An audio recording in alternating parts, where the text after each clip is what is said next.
Guys, welcome to Black Scout Survival Late Night Live. Thanks for tuning in. So, looking at Memorial Day coming in, hopefully you get to celebrate with your family and enjoy what Americans that gave their lives for us to enjoy this great country. Anyway, what did Joe Biden remember and Kamala Harris? They remember George Floyd over the Memorial Day weekends. Says he should be alive. Again, while we have real Americans celebrating and honoring Memorial Day, the Democrats are celebrating a junkie who OD'd 4 years ago. Incredible, right? Did you also know that Joe Biden is now seeking a meme expert? Right, look at this. Partner manager content and meme pages for the Biden and Harris administration. Key responsibilities to cultivate and manage relationships with top digital media companies, podcasters, meme pages across a number of social media platforms. Work independently with external partners to identify and land engagement opportunities and manage them from beginning to end. Engage internal teams, cross-functional partners to foster innovative ideas. Now, look at how much they're paying for this. $65,000 to $85,000 a year. Incredible. And you may say, why would they be spending money on meme pages? Because memes are the best psyops in the modern world because of social media. The Democrats sent a guy to prison for a meme he made. So this is something that they realize that absolute power of essentially propaganda. And they're going to utilize it this season, right? Yeah, the guy went to prison for a meme. Someone asked. Definitely. Anyway, a lot of people, a few people have sent me this. Fort Liberty, Fort Bragg, we need to call it, special ops soldier being investigated in a Moore County fatal shooting. So there was this mysterious shooting that happened in Fort Bragg. Now they call it Fort Liberty since 2020. Not far from where, obviously, the most elite special operations forces in the United States Army live and train. He's under investigation by Army CID as well as local police. This shooting took place in Carthage, North Carolina on May 3rd at 8:15 p.m. So we have not heard about this. This has been since May 3rd, but you're just now hearing about it. Nobody is reporting on this or keeping it completely quiet. And you may ask why. Well, it's probably because the information we're going to go through, right? 2 Chechen men who spoke broken English were found near the soldier's home. The family alleges the suspected intruder, a 35-year-old Ramzan Darav from Chicago. Why was it Chicago? Because that was a sanctuary city. Was taking photos of their children near a power line in a wooded part of the property. An altercation ensued between Darav and the special operations soldier. He was shot several times at close range. There was a second Chechen man that was found in a vehicle some distance away from where the incident occurred. Now, the sheriff, Ronnie Fields, said in a statement, the caller indicated that an individual was observed taking photographs on the property and had become aggressive towards a resident outside their home. The deceased, so the Chechen man, was found about 250 yards from the roadway along a power line on the resident's property. Identification was not on the guy. So he didn't have any ID. He was sanitized, right? Now, just tell me what this is starting to sound like to you. He was later confirmed from family members. Now, the Chechen man, his family has set up a GoFundMe, right, saying that he was wrongfully assassinated. But anyway, there was an international identification card in the vehicle. The shooter turns out to be a Special Forces colonel who's stationed at Fort Bragg. Now, Now that we know his rank, that means he's the commander somewhere, some high-level commander of a special operations unit. Could be Delta Force, right? CAG, whatever. And he was targeted, right? U.S. Special Operations soldiers around the country have experienced very similar and strange interactions in the past couple of years that have had surveillance of them and their families. And this is going back to what we have been talking about pre-planning, pre-positioning to attack this country, right? Many believe that U.S. military bases have become an increasing target of foreign probes. I just talked about how they found a Chinese foreign national that snuck onto 29 Palms Marine Corps base. Just talked about that a few weeks ago. So these two Chechen men had no personal identification at all, other than that international card. They did have two cell phones with Russian language contacts, and they had high-tech camera equipment. They were not wearing the uniforms from the power company they said they worked for. So at the time of the event, they didn't have any utility equipment, utility clothing, or power company identification.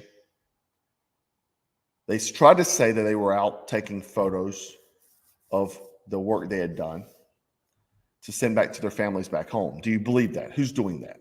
They don't even sound good. But what you need to know, or what you need to, maybe you know this, maybe you don't. I've done videos about this before. Power company employment is often a cover of status or action that U.S. intelligence agents use for surveillance on foreign targets overseas. It's also a great way to use in social engineering. You can enter in about any building you want to, dress up as some type of construction worker, electrician. You can pretty much, it's a pass to go anywhere, because people usually don't pay attention to workers, right? They believe that they probably know where they're going and know what they're doing, and they have no business being around or bothering them or asking them for credentials. But isn't it very curious that this is a common cover for status or action? Two Chechens sanitized without identifications with high-tech cameras targeting a high-ranking special operations soldier. Now, at his residence at 8:15 on a Friday night, you're taking pictures of some work you did to show back home at 8:15 at night. You could have did this anytime during the day. I'm not buying it. The other bigger problem is the FBI is not even freaking investigating it. What this sounds like to me is asymmetrical warfare. The start of it, guerrilla tactics, terrorism, blackmail, these sort of things. That's what they do, right? We do that. America does that. And now, remember a few weeks ago, I talked about how they could get weapons. I talked about how they have passed that they can now get weapons. Now, one of our subscribers here commented this. Now, SLED is our South Carolina law enforcement division, so within my state here, immigrants only need, he said he's according to SLED, that immigrants only need to be in the country for 3 weeks until they can be issued a driver's license. Once they have a driver's license, they can get a concealed weapons permit.